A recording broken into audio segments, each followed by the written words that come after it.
This has been crazy. People do not like Indians.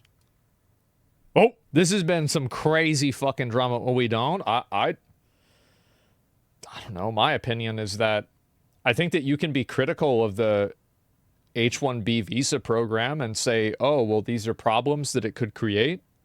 Sure. But that doesn't necessarily mean that you have to hate Indians. I don't know. I feel like that's like kind of two different things, right? I mean, shit.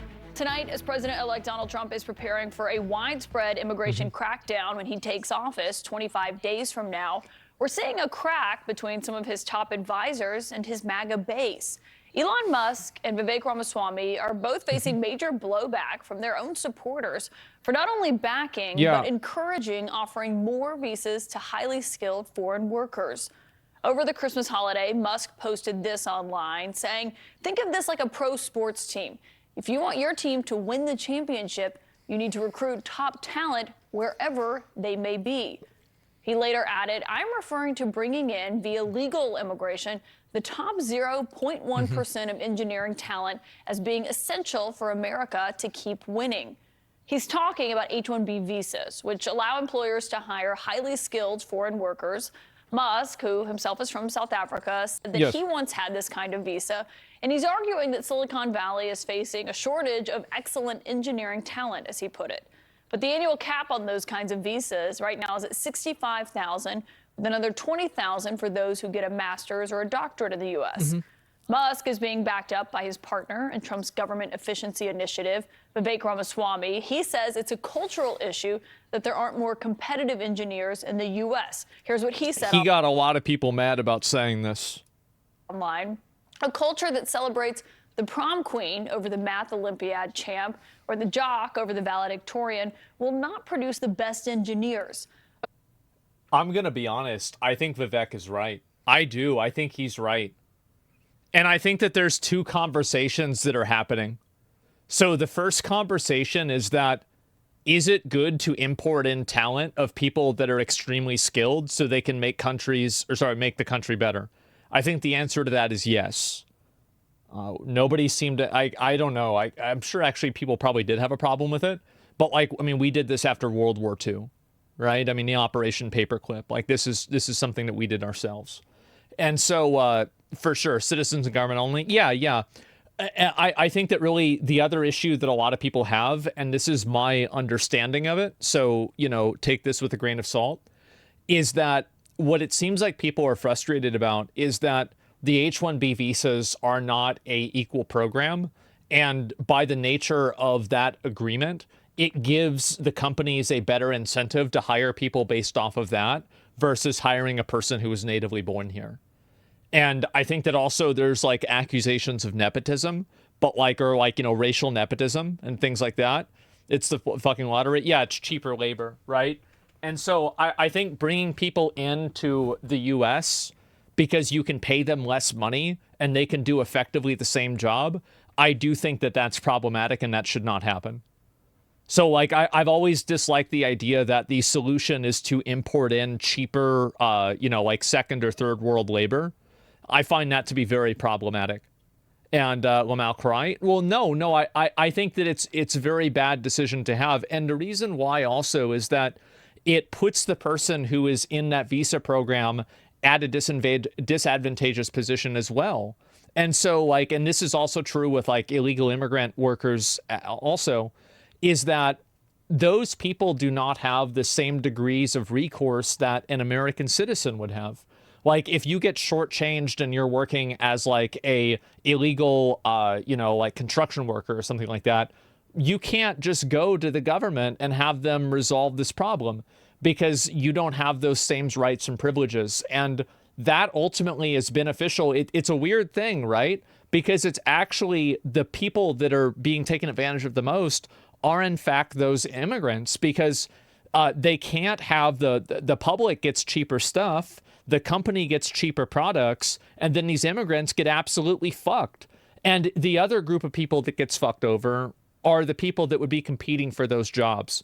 Now, a lot of like, illegal immigrant jobs, many of them, it's very hard to fill those positions with American workers for a lot of reasons.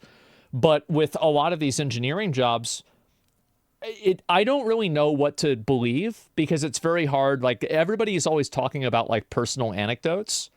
But if I was a company, I would logically want to hire somebody who, if you needed the visa to stay in the country and the visa was tied to your employment, you would have a vested interest in staying employed, which would mean that I could probably overwork you and make you do things that a normal citizen would not do. And I find that to be a very problematic relationship. And I think that that's really what I think that these are two, you can see kind of how like these are two separate conversations. I don't think that anybody has a problem with guys like Vivek coming over.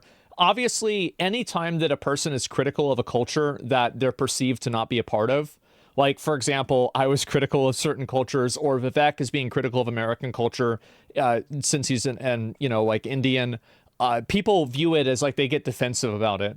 But I think that if you just take what Vivek is saying at face value, I think that he's absolutely accurate and he's completely right about this.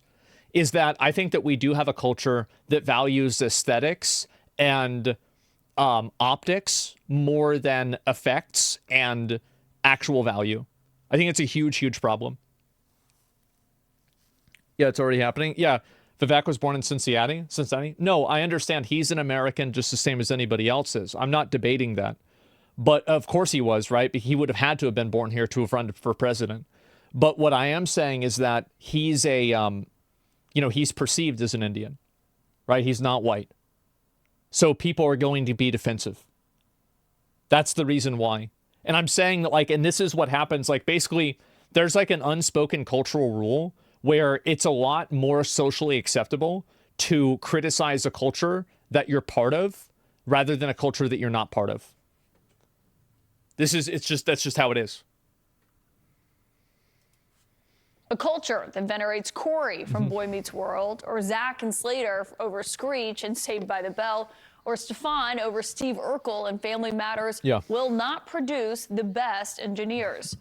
But that argument is not going over well with Trump's MAGA base, certainly not online. Some of them saying, we did not ask them to engineer an immigration policy.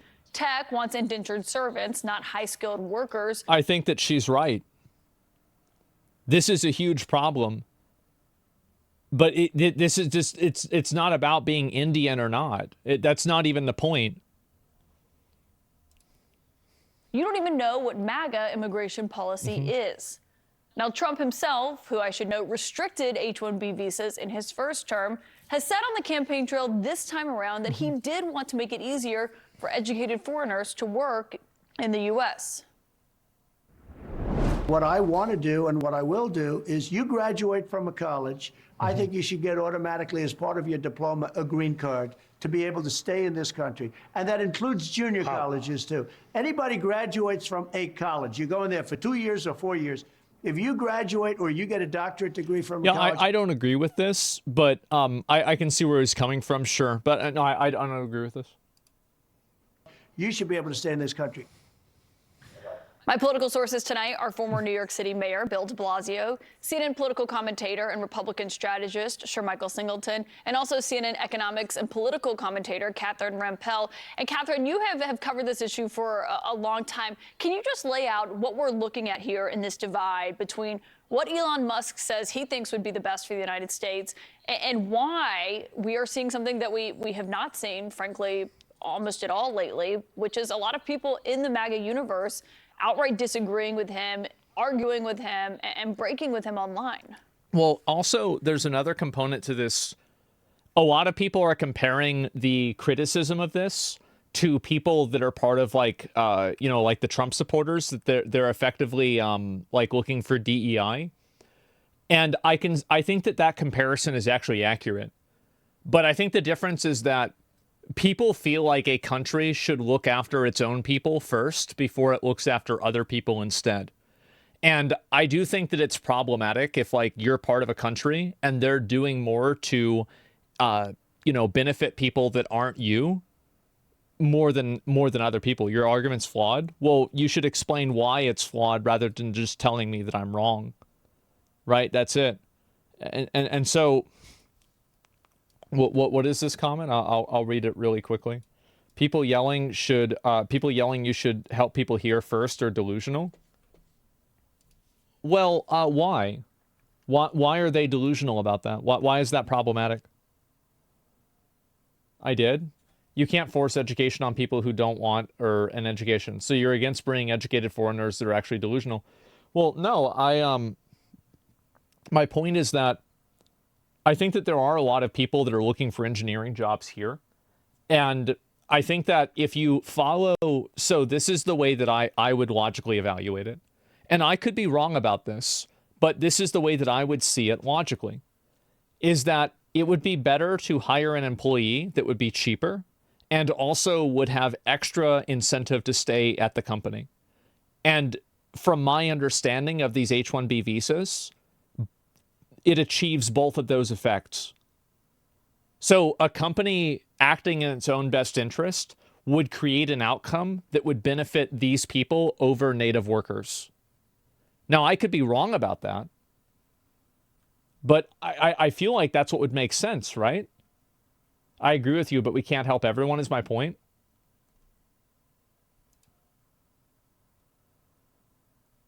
Not everybody is going to be an engineer. You're completely right. That's totally true. So Elon Musk and Vivek Ramaswamy in this particular case, I think are exactly right. America's ability to attract talent from around the world is basically our economic superpower. The fact that in particular, we've been able to attract high-skilled immigrants quite reliably in this country over the past century or so is why we have this enduring leadership. That's always the way it's been. Yeah, and it's unironically, like, it's going to sound cliche, but it's one of the things that makes America great is the fact that people can come here from like other parts of the world, and if they're motivated and, you know, they want to make something special and important, then yeah, absolutely they can come here and do that. I think that the consideration is the degree more than anything else.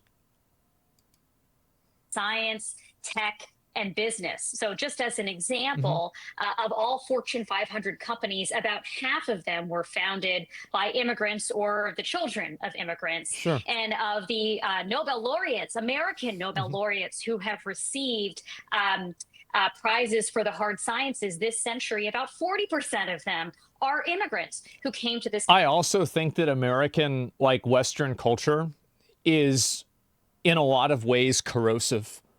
Like, in some ways, I think that it's very good. Like, for example, the perspective on free speech and free expression.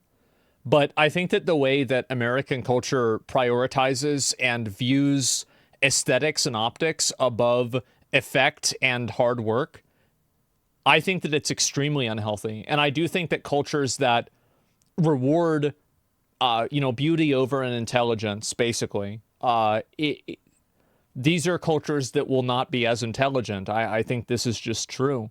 It's only getting worse. Yeah, I think it is too. People are way too materialistic for sure. Yeah, I think so as well. It's because you never saw Chinese culture. It's completely backwards. I'm glad I left. I don't know about that. Country. So again, this is our superpower, and I'm very glad that Musk and Vivek Ramaswamy recognize it. I very much hope that they are able to influence Donald Trump on this particular issue, but I'm doubtful about it because, just as you mentioned, in his first term, Trump was actually quite hostile to legal immigrants, in particular, by the way, high-skilled legal immigrants. He made it really hard for them to come here, not just those who wanted work authorization, international students who cross-subsidized American students, by the way. He basically harassed them and made it very difficult for them to keep their legal documents in order. Yeah. That's because, as much as Trump has said, he only objects to illegal immigration, he's very much in favor of legal immigration. His policies don't bear that out, and that's partly because Stephen Miller is the one who... In my perspective, this is just my opinion, but I think that all immigration should serve to benefit the actual people in America. There should be nobody else who's taken into consideration other than people that are here. So, like, if something is not a net positive for the people that are already here, then it shouldn't happen. If it is a net positive, then it should happen. That's stupid? Well, no, I don't think that it is. I think that a country's government should operate in the best interest of the people in the country. Like, unequivocally. And so, like, that's the only thing that really matters. How would that be measured? A lot of ways you could measure it. You could measure it about, like, job placement. You could measure it with, like, the way they pay taxes. There's a lot of ways. That's common sense. Yeah, exactly. What about your companies and competitiveness? I think that competitiveness can be measured in a lot of different ways. Was the architect of Donald Trump's immigration policies last time around, and will probably do so again this time around, and is unlikely to adopt the sort of Musk, Vivek Ramaswamy view of things. Yeah, Stephen Miller's getting a huge job in the West Wing. He's been around Trump for the 4 years he was out of office. And sure, Michael, as the Republican here, I wonder what your view on this is, because this is happening within the Republican Party. I mean, these are two top advisors to Trump, the MAGA world, who you know, are kind of framing this as the true believers, who say, you know, we asked for stricter immigration policies. That didn't mean coming with a carve out for high skilled workers that they say are taking American jobs here. Yeah, look, I think with all due respect to Mr. Musk and Vivek Ramaswamy, they should focus on saving federal dollars for the taxpayers and not immigration policy. I understand some of the points that Catherine made, and I agree to an extent. But I think the U.S. should focus more on domestic skill development. Studies also show. I agree with them. I think that should be the primary focus, too. Yeah, I totally agree with them. That H-1B1 exacerbates employers hiring individuals from outside of the country when they could potentially hire minorities, for an example, which we know there's a shortage in the STEM fields. There are a significant number of Americans who I think would love opportunities if they had the proper training and skills to operate in those jobs fairly well. So why not start and focus there? I'm not of the support or mindset, Caitlin, that we should let in more than the 60,000+ that were already let into the country. Do we have some deficits? I certainly understand that point, again, to what Catherine was sort of alluding to. But I think by focusing on increasing domestic skill development, you can decrease the furtherance of those deficits by virtue of saying, you know what, we're going to spend more of our time, more of our dollars educating our own citizens I think he's right. to compete for these jobs versus saying, let's increase to 100,000 or maybe even more for employers to bring in individuals from India, which is a predominant country where many of them come from. I don't agree with that at all. And I think folks in the MAGA world have every right to be angry with Vivek and Elon Musk. Yeah, well, that's. I don't even think it's necessarily like, I don't think it's like really that. It's a matter of like priorities and values. I don't think that it's necessarily like one perspective is like really 100% wrong. It's just like which perspective that you go with, right? I mean, and also I think it's probably a mix of the two. More than anything. Point, because I saw that argument being made, but also I saw Mark Cuban, Mr. Mayor, responding to that saying, well, and I think we have what he had posted, quoting to Elon Musk and Vivek, saying, well, everyone, you know, argue college is overrated. If you're arguing we need to have more homegrown engineers, don't we need more kids who are going to college? I mean, I think he's being a bit sarcastic there, but that is kind of the... I think that he's obviously being sarcastic. Everybody's saying college is overrated. They're referring to gender studies degrees, not STEM degrees. Dual arguments that you see sometimes. Yeah, that's not what's happening. Political orbit. Look, I see a couple of things going on here. First of all, I have to say I agree with Elon Musk and Vivek Ramaswamy. I think they're pointing out the reality that we're living. You could say, and I hear Michael's point, I disagree with it though, because I think it misses the fact that we want to get to the place where we can maximize the use of our own talent in this country. Let's bring in the best and brightest from all around the world. Let's really make our economy stronger. Let's become even more tech dominant. That's the way, in fact, to elevate the whole country and to create more opportunity for Americans of all kinds in the tech field. So I don't know why on earth we wouldn't want to grab all the talent out there, especially because if we don't, our competitors will. I think it's also fascinating that we're seeing this kind of open conflict. I think it's going to be the first of many. And of course, that speaks to the question of Elon Musk's role. I think really soon we're going to see more divergence between Elon Musk and Donald Trump. It's natural, given each of them having the power they have. I think that's going to be a very, very important storyline in 2025, that these two people who appear to be allies but really have very different interests start to diverge issue by issue. We saw it also. I don't really see this as being a problem. I mean, everybody's always going to disagree with other people about things. Like a good example of this is that a lot of times when somebody runs for like president or vice president, the person that they choose to be their vice president was usually a person that ran against them.